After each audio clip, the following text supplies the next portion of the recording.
Great. So, hello everyone. This is part 7 of our Buddhist book club, going through the teachings of Ajahn Brahm in his book, The Art of Disappearing, Buddha's Path to Happiness. So, as per usual, if you're watching the recording of this and you're not watching it live, you can go ahead and move to the 10-minute mark, and that is when we will officially get started. So, until then, be giving people time to join in live, and then we'll start. Hi there on Facebook, whoever you are.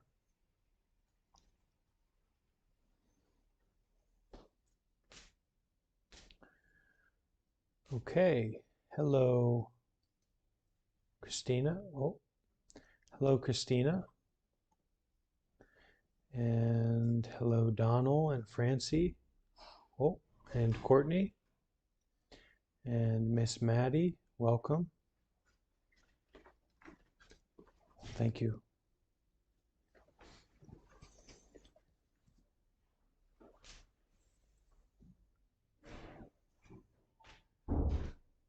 Okay, nice to see you, Donald and Christina.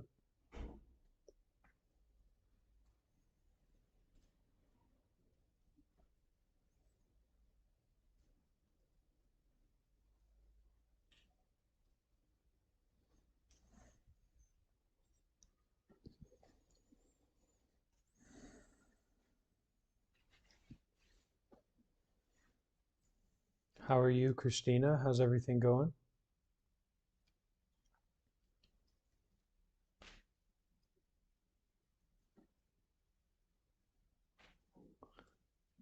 Tomorrow.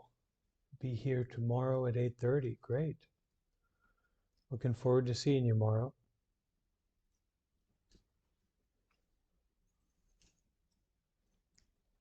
Someone through YouTube who's going to be a guest, I guess. I think they're coming to the temple.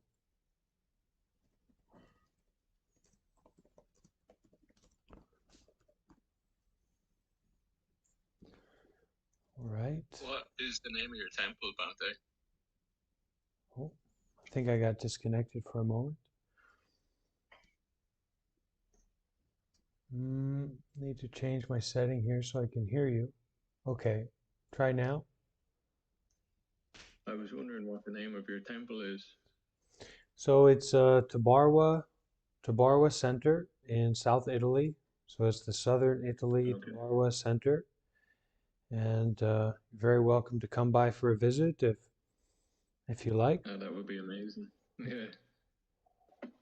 Are you Yes, I would like to come too. okay? Well, you have to come quick. We can, You have to come quick if you want to catch me here, and otherwise, then traveling. But for the next month or so at least, then I'll be here. And we have three, four, about five residents, five people living here right now, full time.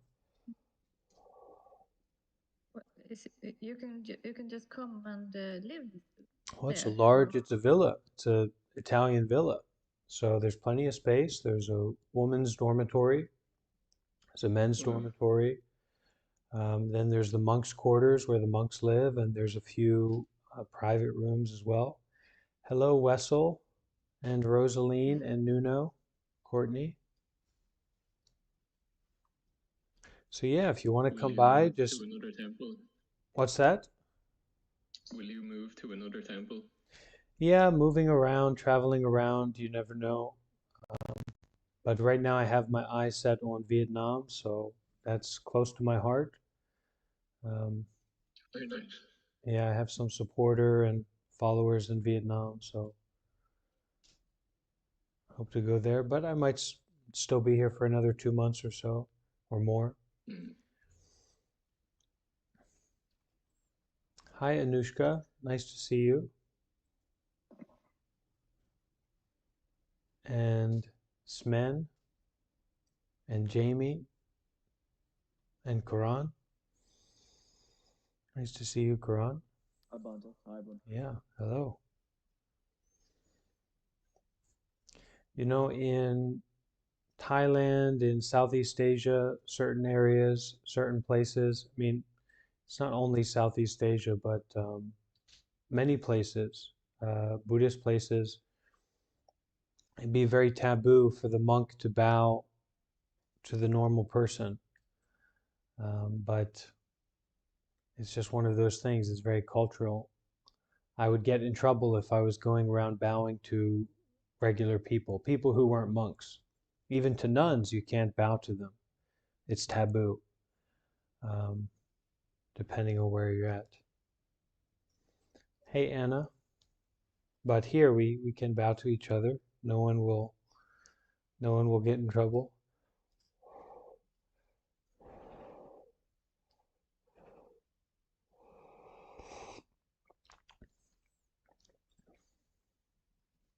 Okay, nice to see you, Nuno.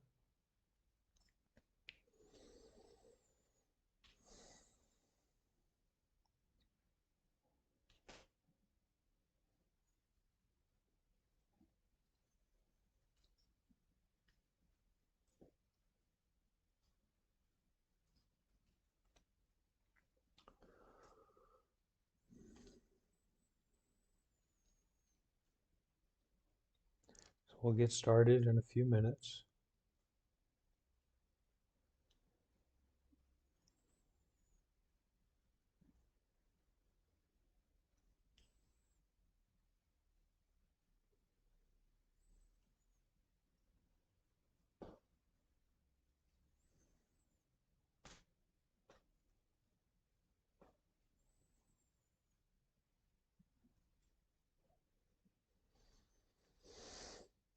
Hi, David.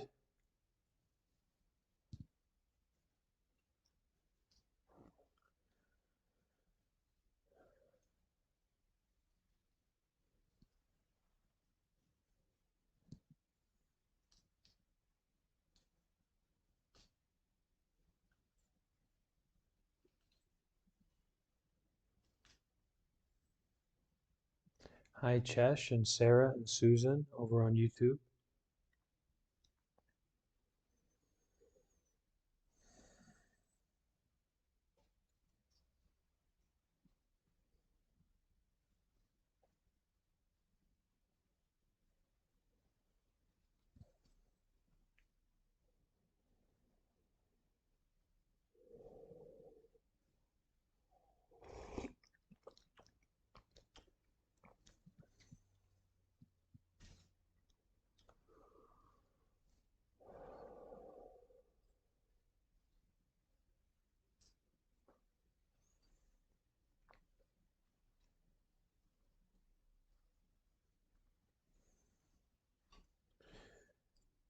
Hello, Concept R.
All right. So we are all here again, spiritual warriors on the path, coming back to the battlefield of intimacy and moment-to-moment direct experience. So we're all very fortunate to have the causes and conditions to be able to be here. Some people might like to be here, but for whatever reason, they're not able. Some people may benefit from being here, but because of their causes and conditions, they couldn't. They couldn't join. They couldn't participate. So each time when we practice meditation, we can bring up this spirit of a gratefulness, really being grateful that we have this opportunity to practice. And we can bring that mindset to when we listen to a Dharma talk or when we read a Dharma text, this feeling of gratefulness, like, wow, this is a special opportunity. Not everyone has this opportunity to taste the Dharma, to taste real deep, skillful teachings, as deep as you can get. At least that's been my experience. Some people, they wade around in shallow waters with the self-help books or, kind of people promoting some system of development. But for us, if you're here, at least that's from my experience, this is really the meat on the bone, the teachings of Ajahn Brahm, the practice of meditation. We really are supported to heal our suffering and to show up to it, to be with it. So we're very lucky. We're fortunate. So we'll start off today, as we usually do, with a short period of meditation.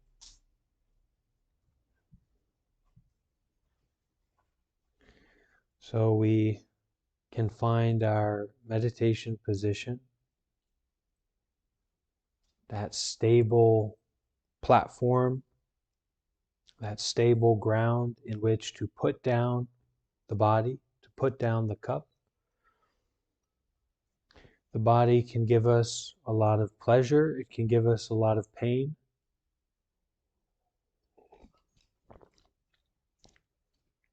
Or it can be a doorway to our present moment awareness. So putting the body down sets up the body to be a doorway for our present moment awareness.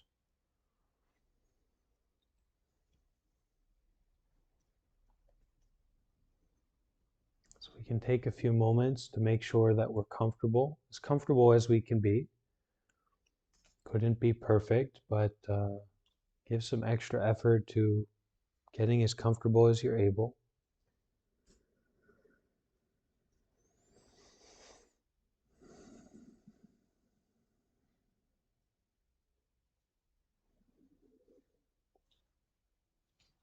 Finding that comfortable position can take 2 or 3 deep breaths. Breathing in deeply and bringing the mind home to the body. Starting to really become aware of the presence of the body, the sensations in the body.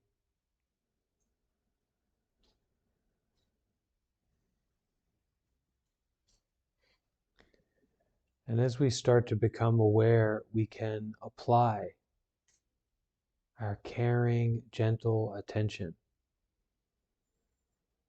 to whatever sensations we notice in the body, whatever we become aware of.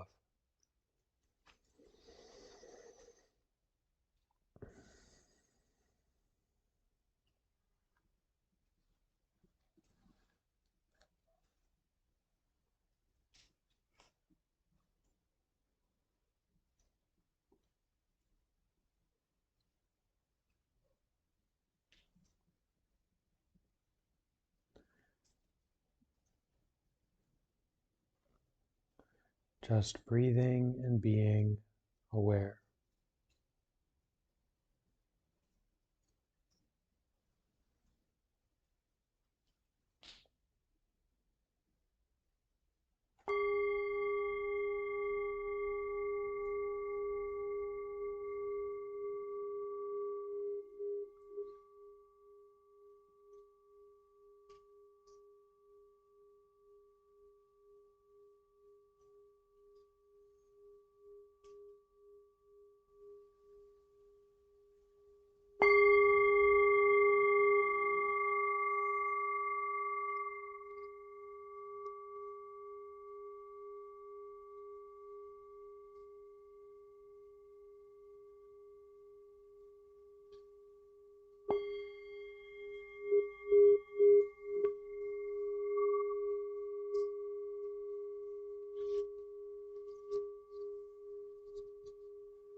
Breathing and giving our gentle, caring attention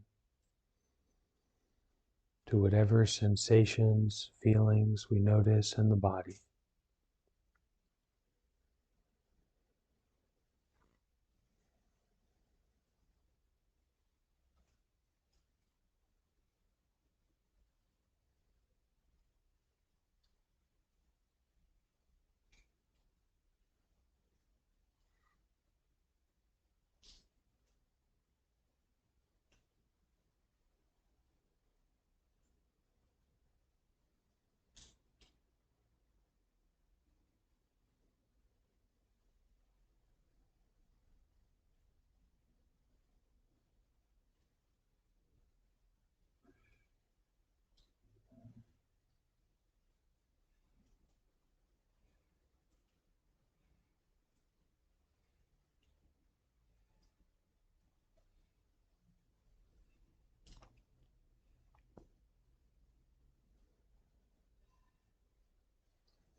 At this moment, simply giving our full attention to the sensations in the body.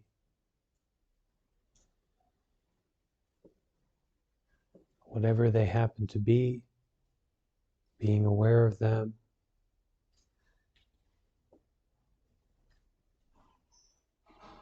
Just breathing and being aware.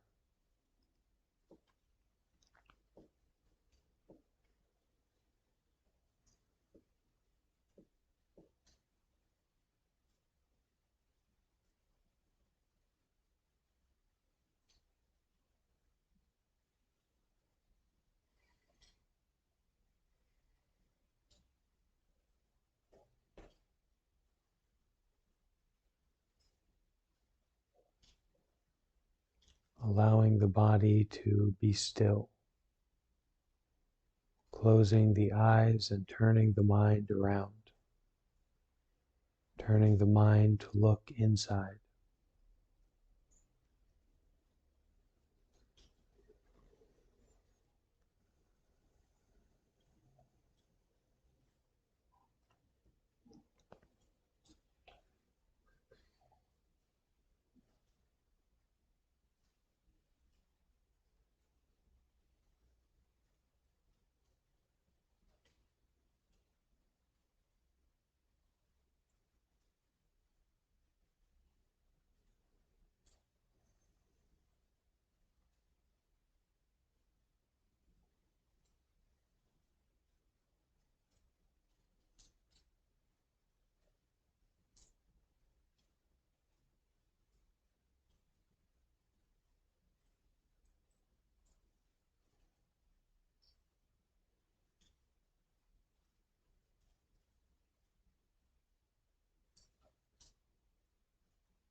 So as we continue with our reading today, you are invited to stay in your meditation position and to listen to the teachings as a meditation practice.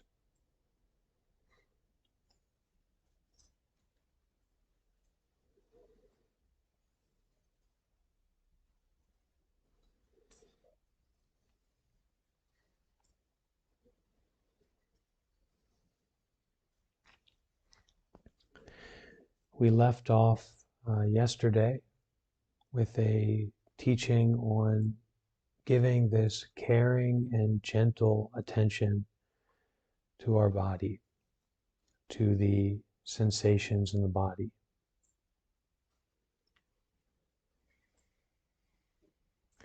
And through this caring, this gentle attention, avoiding a lot of the negativity and problems that can arise when we practice.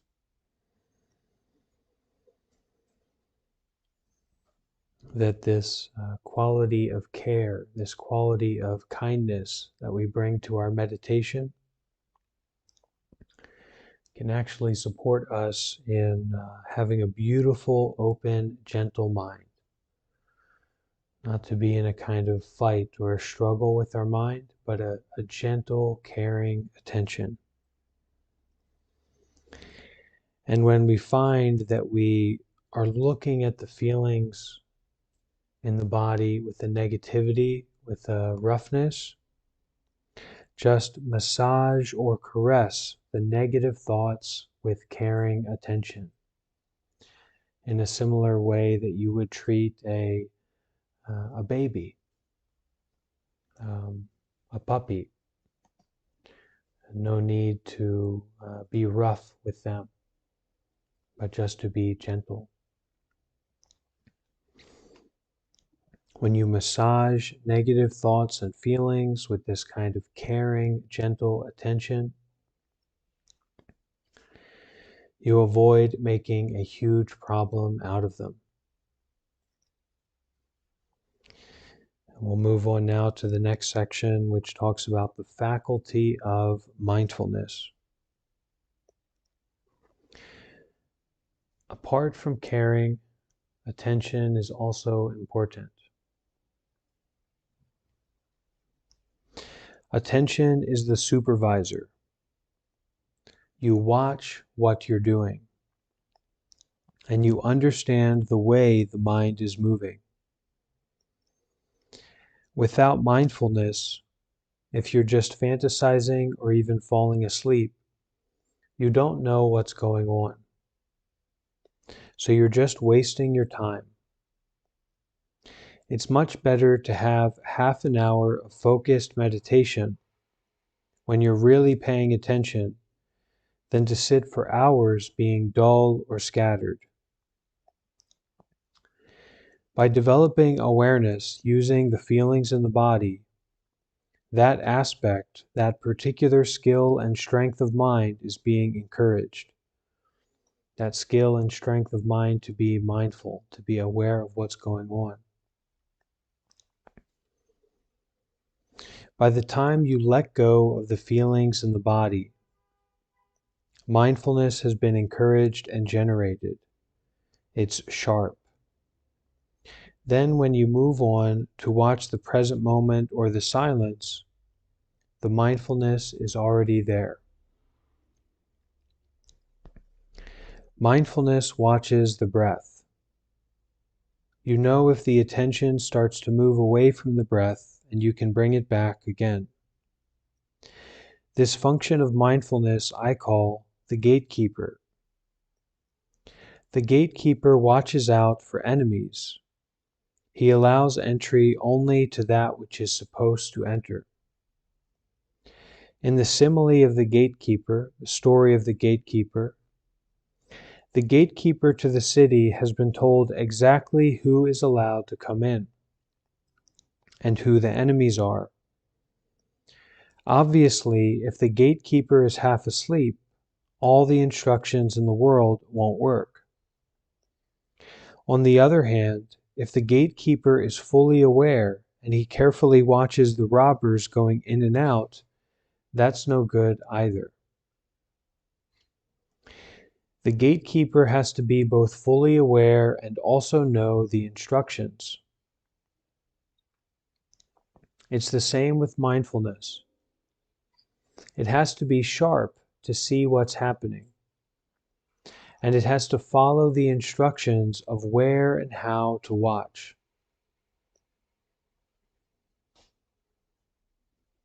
It's like having this observer overlooking everything you do. If mindfulness finds that there's not enough care or you are drifting off, it can take remedial action. This is called the faculty of mindfulness, and it's important to build that up. So if our mindfulness finds that there's not enough care or that we are kind of drifting off, it can get more involved. It can double down our mindfulness. We can be more aware, more attentive.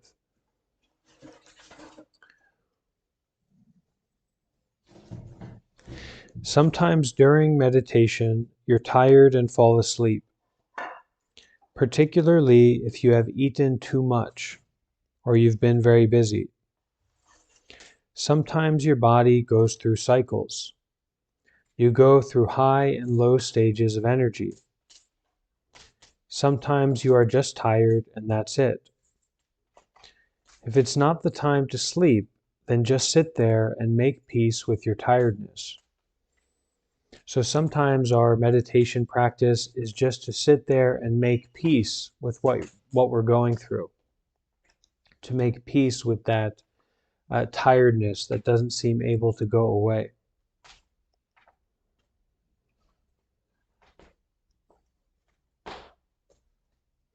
You may not be all that mindful, but please don't fight the tiredness. When you just sit there without fighting, you don't waste your energy in negativity. Instead, you open the door of your heart and you are kind to your tiredness. And then it usually doesn't last long.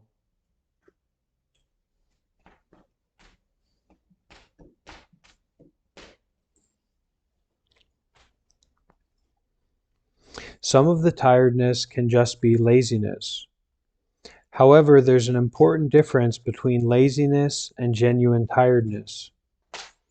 With laziness, you are not developing mindfulness.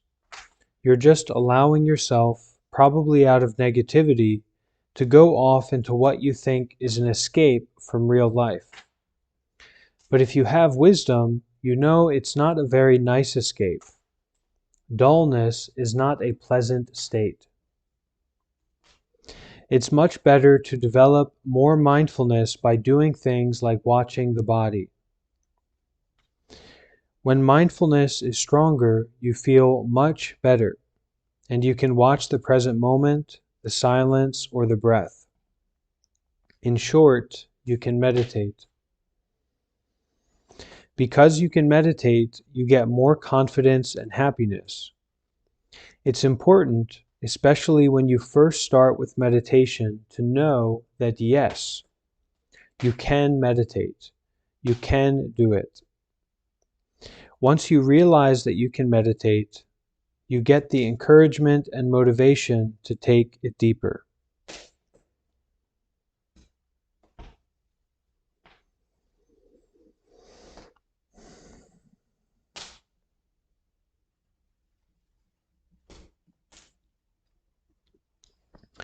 The worst and most difficult part of meditation is the first part. That is, before you get to the joyful, full awareness of the breath, which I often call the beautiful breath. This part of meditation can seem boring or uninteresting. Sometimes it's hard work and you get frustrated. But once you get to the beautiful breath, once you start to enjoy meditation, which is the pivot point of meditation, then you're away. So at the beginning, make it your goal to develop to that stage and have the confidence that you can do it. Once you get there, the teacher isn't so important anymore. All they need to do now is give you precise instructions on how to take your meditation deeper. You learn fast because you're interested in the meditation and you want to meditate. You're fascinated by the way meditation works, and it becomes like a hobby that you just can't spend enough time on.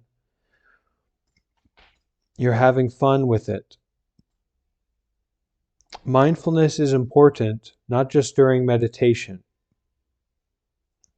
It should be developed throughout the day. When you're eating, for example, try to be mindful of what you're doing. There's no need to think or talk.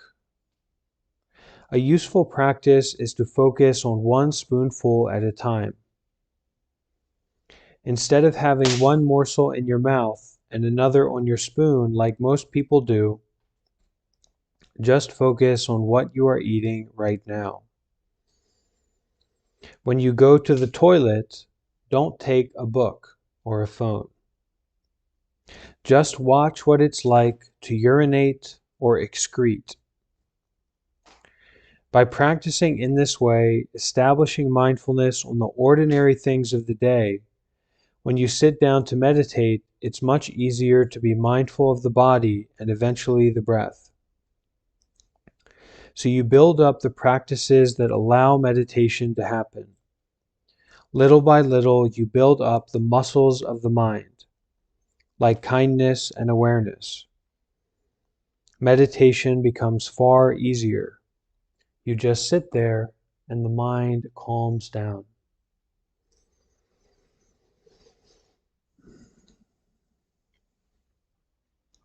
Okay, anyone have anything to share about what we've read so far? Anything stand out? Yeah, I would like to ask Okay, about goal because he is saying that having this goal of reaching the beauty of the yeah, breath is something good.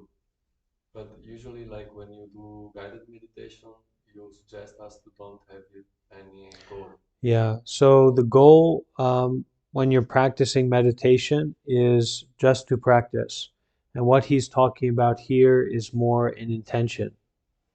So you have this deep intention to realize the breath, experience the breath beautifully, wonderfully. But when you're practicing, there's not really a goal. You're just practicing. Just having the intention. The intention, yeah, not to give up or not to quit your meditation until you really do find that beautiful breath.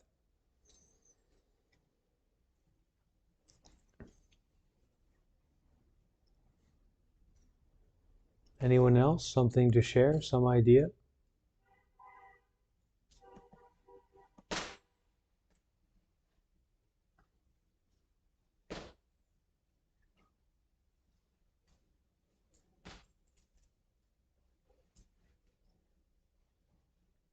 You can also write in a voice text if you want to share something.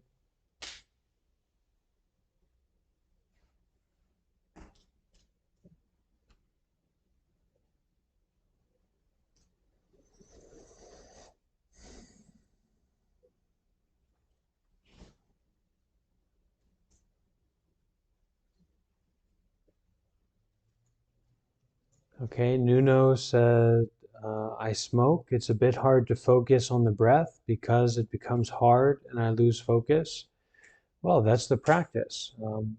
And so over time, our muscles get stronger. When we make this something that we're quite serious about, we're quite sincere about to continue practicing, and to have that intention to get to the point when the breath does become beautiful, when the breath does become kind of a treat, a joy to just breathe. And smoking is not good for you, so you can try to stop smoking.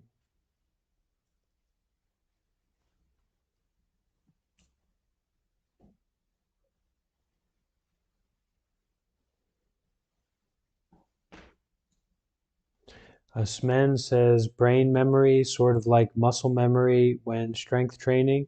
Yeah, I think it's something like that.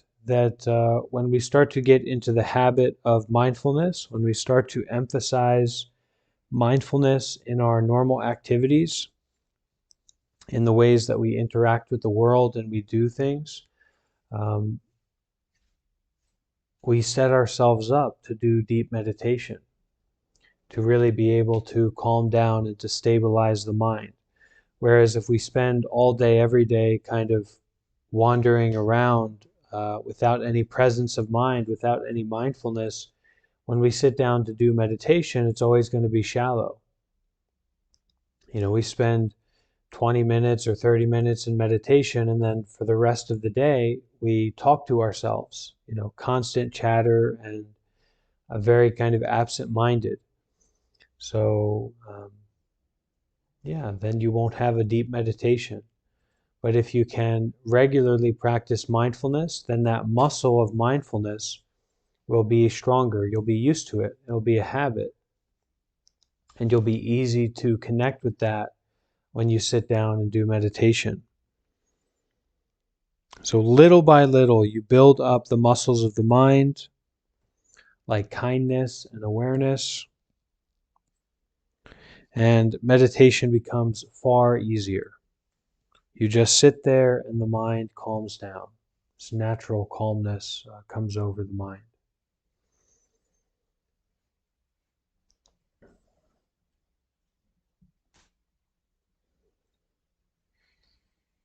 Okay, so we can continue. Calming down the problems.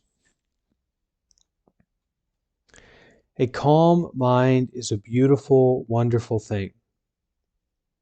When the mind is full of thoughts and wanders around, sooner or later you get into negativity.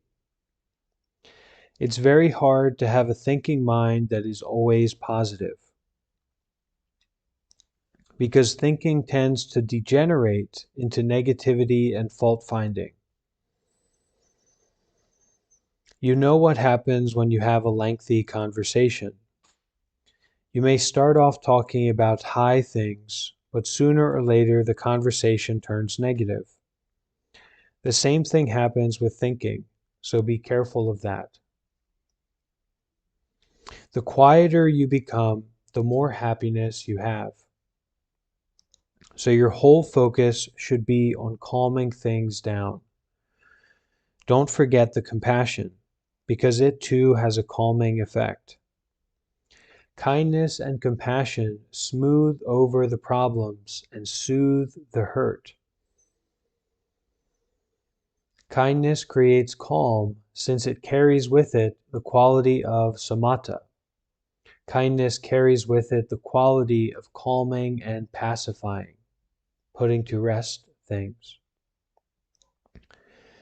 It especially calms your body down, which is why giving caring attention to feelings tranquilizes them. Aches and pains in the muscles and bones and even restlessness tend to disappear. And when you direct kindness and compassion to your mind in the form of caring attention, it tends to calm and soothe any difficulties, problems, or angst you may have. The caring attention is saying, "Ah, never mind, it'll be all right. You don't have to worry about these things. You'll be okay." So you calm everything down, and in that calmness, you are free from the tyranny of thought and the pain of negativity. What a wonderful idea to say to ourselves regularly and in a empowered way, not in a kind of wishy-washy way, but in a very empowered and direct way to say to ourselves, um, ah, never mind. It'll be all right. You don't have to worry about these things. You'll be okay. No matter what the situation is, no matter what it's about. And it's a kind of power to be able to say that to yourself in those situations. Without any debate, without any, well, hold on a minute, you really need to be upset about this. You really need to worry about this. No, never mind. It'll be all right. You don't have to worry about these things. You'll be okay. So you calm everything down, and in that calmness, you are free from the tyranny of thought and the pain of negativity. Negativity is an awful thing to live with, but you always have the option of turning the mind away from negativity, fault-finding, anger, misery, upset, or depression, and directing it towards something that is peaceful, calm, and energetic. When you do this with caring attention, and you actually care for the present moment is not so bad. When you smile at people, they smile back. And when you care for them, they usually care back. So if you care for this moment, it becomes much nicer. Anyone have something to share about that?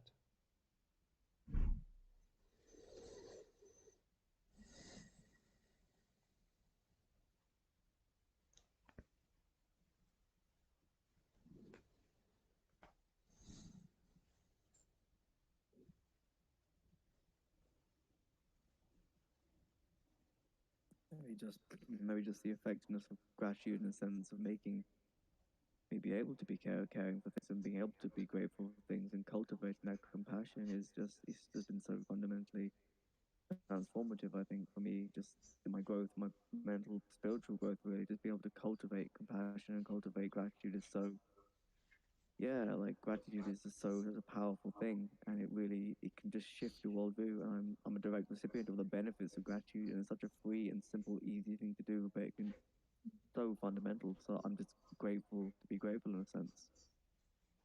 Grateful to be grateful, yeah. And it brings to my mind this, sometimes we get really fed up with the situation, and we kind of put our chin up, we put our head up, and we say, I'm better than this. I deserve better than this. You know, this place is a mess. I can't stay here. This is a horrible place, right? But if you take a step back and you consider, well, to be grateful for it, but also the different kind of situation you could be in, and then think about how grateful you would be, how happy you would be, how thankful you would be to be in the situation that you're in right now. So it's all a matter of perspective, you know, a place that we can kind of turn our chin up to and say, well, this place isn't good enough for me, or this situation isn't the way I want it to be. But then to compare that to um, a horrible situation that certainly many of us have experienced, difficult living environments or difficult relationships, and then it can really bring up this spirit of gratefulness and appreciation for where we are, what we have access to, the people who are around us, all of that. And we can really feel very grateful and almost a relief, as if we had just came from that difficult, horrible situation and now find ourselves here in safety, in refuge. So yeah, that gratefulness, very powerful to cultivate. Thank you, Karan. And we were talking about at the beginning of our meeting, grateful when we pick up a Dharma book, grateful when we have a time to practice meditation, grateful when we receive food, whatever it is. But any time can really be a moment of gratefulness. Okay, so Susan says something here.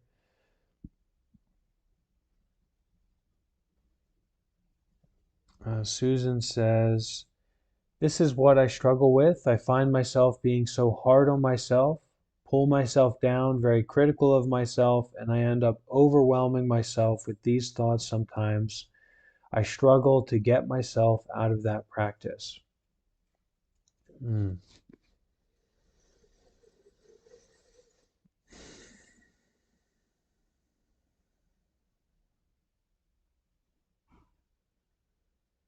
Thank you for sharing that, Susan. I'm sure many people here can relate to it. I certainly can.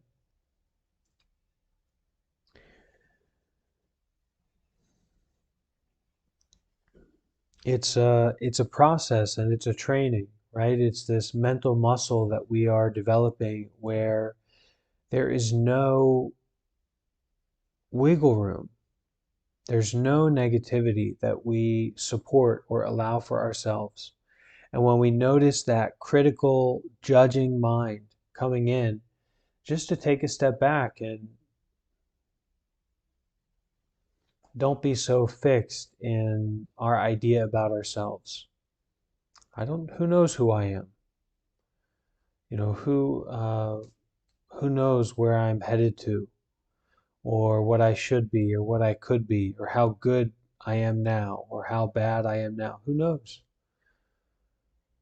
Um, but what can be known is this awareness, to be aware, right? The state of the body, the state of the mind at that moment, and to connect with it and to give it our caring, gentle, kind, loving attention, whatever that experience happens to be. But I find for myself, when I get into that struggle, I'm setting up this person up here, and I'm setting this person down there, and I'm setting myself over here, and I'm just getting myself in this whole mess of judgment.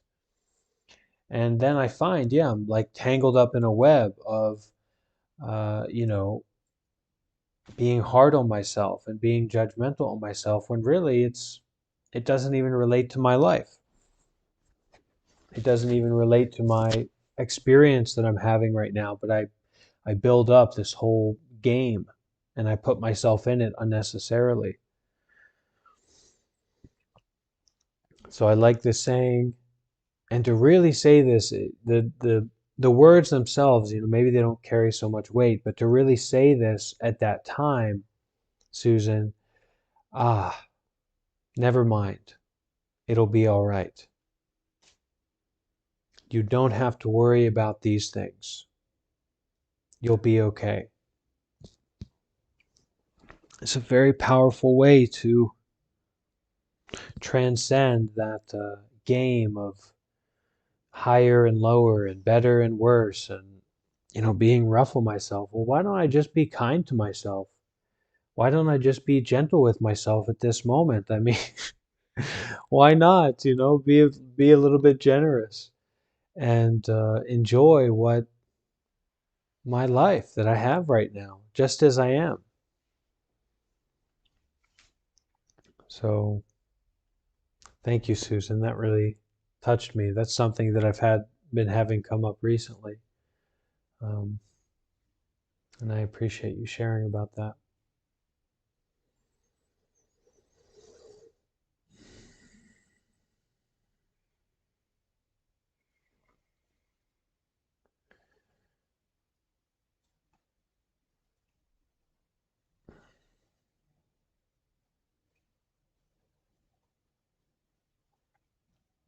And in relation to this, um, I recently reached out to a senior practitioner, someone who's been practicing a lot longer than I have, and I told them about a similar situation to what you brought up, Susan. And I'd just like to share what they sent back to me. So in terms of the judgments about myself, uh, this is just self-centered discrimination and attachment.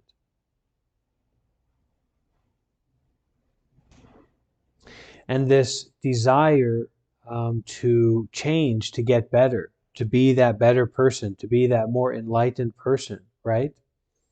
These are main causes. This is that desire. This is that aversion.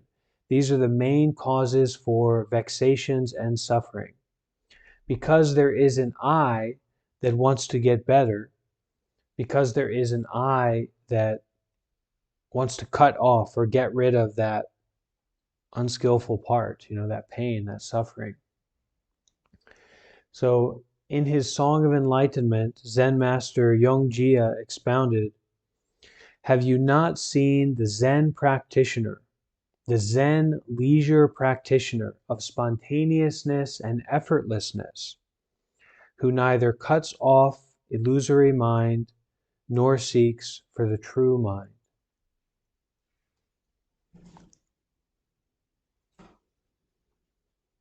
So enjoy your life and be gentle.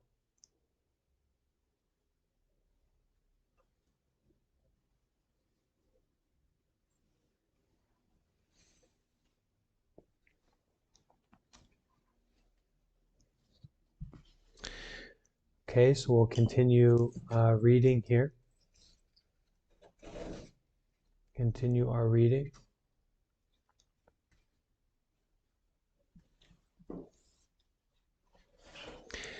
Negativity is an awful thing to live with, but you always have the option of turning the mind away from negativity. So when negativity arises, that being the moment of the option arising to turn the mind away from negativity. And we know when we're being negative towards ourselves. We know when we're being a bit rough and unkind and ungentle. You always have the option of turning the mind away from negativity, fault finding, anger, misery, upset, or depression, and directing it towards something that is peaceful, calm, and energetic. So when you see the iceberg on the boat, steer your ship. Don't keep going straight for that iceberg. Steer it, right? We don't want another Titanic. I'm sure we've had enough Titanics in our life. We've ran into enough icebergs. So when we notice that negativity arise in our mind, get a hold of the steering wheel and make a turn. A turn towards something that is peaceful, calm, and energetic. When you do this with caring attention, and you actually care for the present moment is not so bad. When you smile at people, they smile back. And when you care for them, they usually care back. So if you care for this moment, it becomes much nicer. Our state of mind imbues whatever object we are attending to with the corresponding qualities. And that's what we see in the object. If you've got negativity, anything you look at is awful and negative. And it's hard to stay with this moment because it's not nice. This has nothing to do with the nature of the present moment or even the nature of the situation that you find yourself in. Only with the way you are attending to it. Only with the way that you are kind of entangled, reacting to it. It's the caring aspect of caring attention that turns the present moment into the pleasant moment, making it easy to watch. You don't need to go off into the past or the future or get restless because you're having a good time here and now. And a good time here, a pleasant time, a gentle time. It's the same with silence. When you care for the silence of the mind, the emptiness, the space between words, it becomes beautiful. And because you care and it's beautiful, you can stay there. Your meditation is building and you're getting somewhere. You feel good. You feel, wow, I really am a meditator.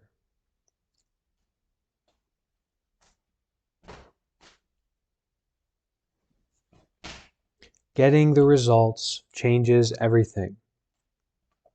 This answer your question from before, Mickey. Never meditate for results. Never meditate for results.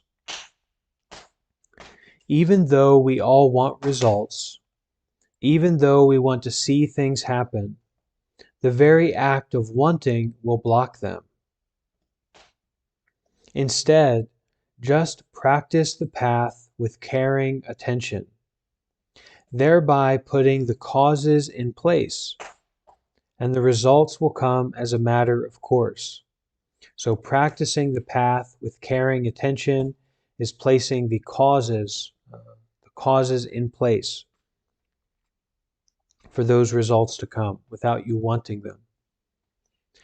These results in turn give you positive reinforcement that meditation works and that you can do it. It feels wonderful. And because there's a feeling of greatness, wonder, beauty, and satisfaction, there's a sense that you're getting somewhere. That also feels good. There's a kind of snowball effect. It's because of caring attention that you can do present moment awareness and you can do breath meditation. You can watch the breath going in and out for long periods of time, and you know the causes that make it happen. The cause is not willpower, but mindfulness and care, and knowing how the process works. You care for the breath.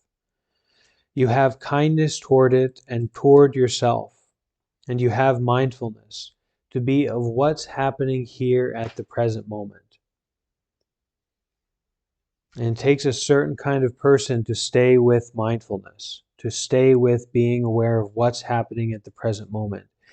Because what you think is happening is, of course, not what's happening. You know, this isn't directed by Michael Bay.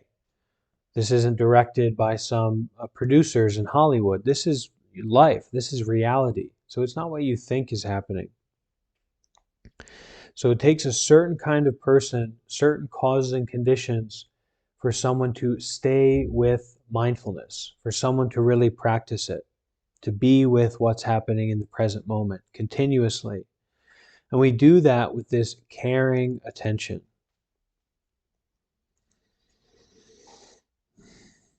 The cause is not willpower, but mindfulness and care, and knowing how the process works. You care for the breath, you have kindness toward it and toward yourself, and you have mindfulness. Then the breath is pleasant and easy to watch. You see that the quality of breath is a good reflection of the mind. If you're tense, the breath is tense. If you're angry, the breath is very shallow and fast. If a man sees a girl he likes, sometimes he can hardly breathe. You can see how emotions of lust, ill will, or anger really do affect your breathing. So if you watch the breath with caring attention, it makes meditation much easier. When you're kind to the breath, you get a kind breath in return. If you smile at the breath smiles back and becomes pleasant. Once you get to the pleasant breath, you're on your way. The breath becomes so nice that you just want to watch it. You may have heard these things many times before, even to the point of boredom. But now you are actually doing it. You get peaceful, and the prospect of a long retreat doesn't fill you with dread anymore. It's like being on holiday.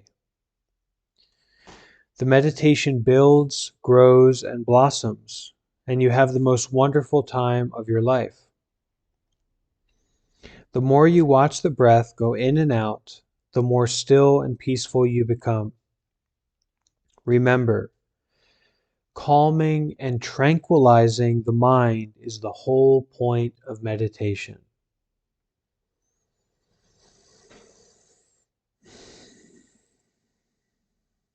Calming and tranquilizing the mind is the whole point of meditation. Don't go looking for insights at this stage.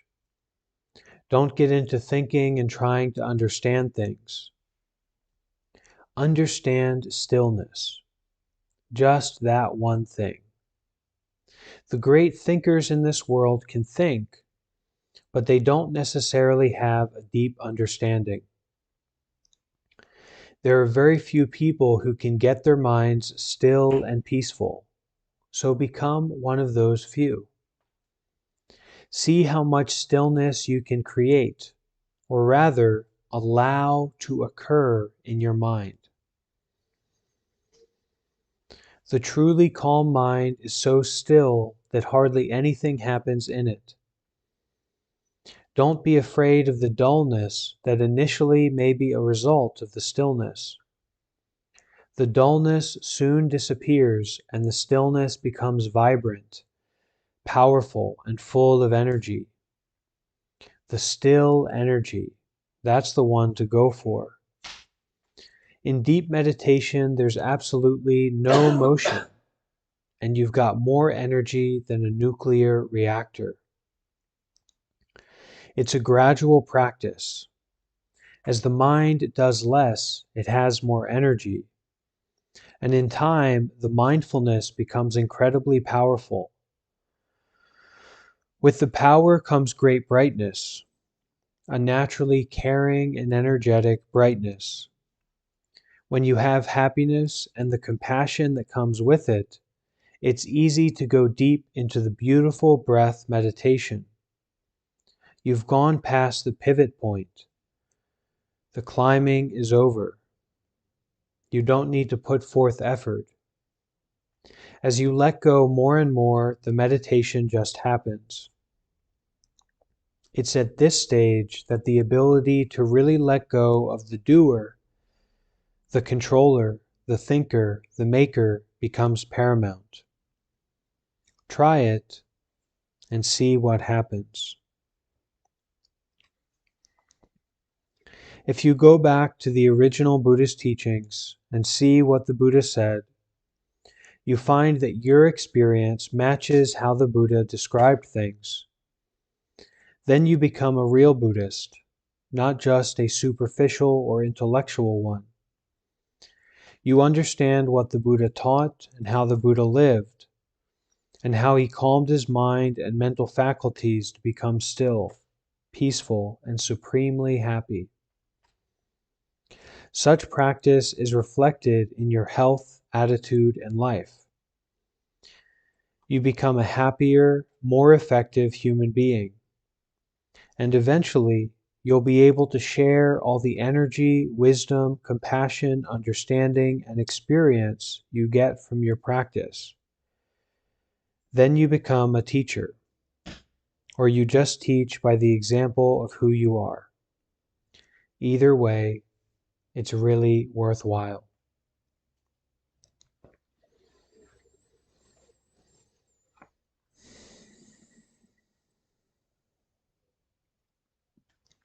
So a lot of us here are still climbing up that mountain, the one side of the mountain. We maybe haven't gotten to the point where the breath becomes beautiful and wonderful and joyful. But we can feel it in some way. We can empathize with it. And at certain points, maybe the breath does become pleasant, joyful. But regardless of how the body is, how the breath is, how the mind is, we apply this gentle, caring attention. We apply our mindfulness to be aware of what's happening in the present, especially the mindfulness of our body, the sensations that are happening. And no matter how painful or confusing the thoughts or sensations might become, we remember to be mindful, to be aware of what's happening. And we offer our gentle, caring attention. We massage those negative thoughts. We massage those negative feelings with our caring attention and our mindfulness.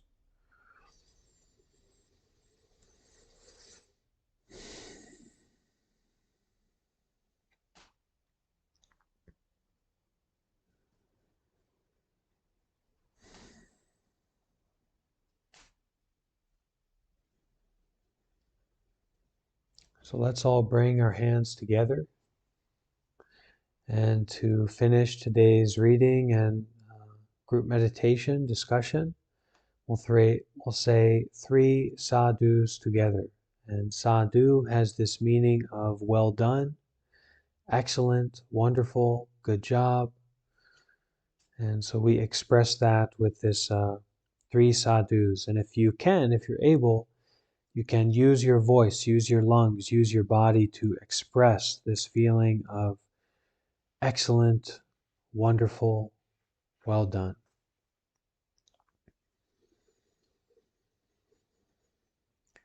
Sadhu.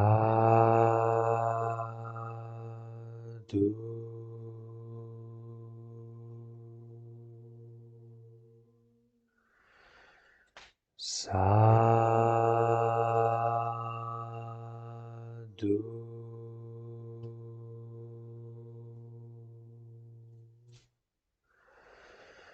Sadhu.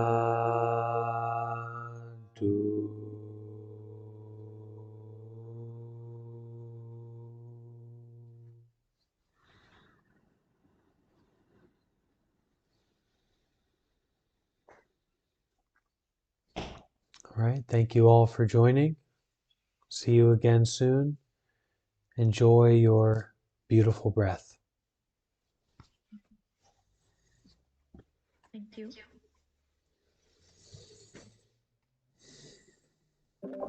Thank you, everyone.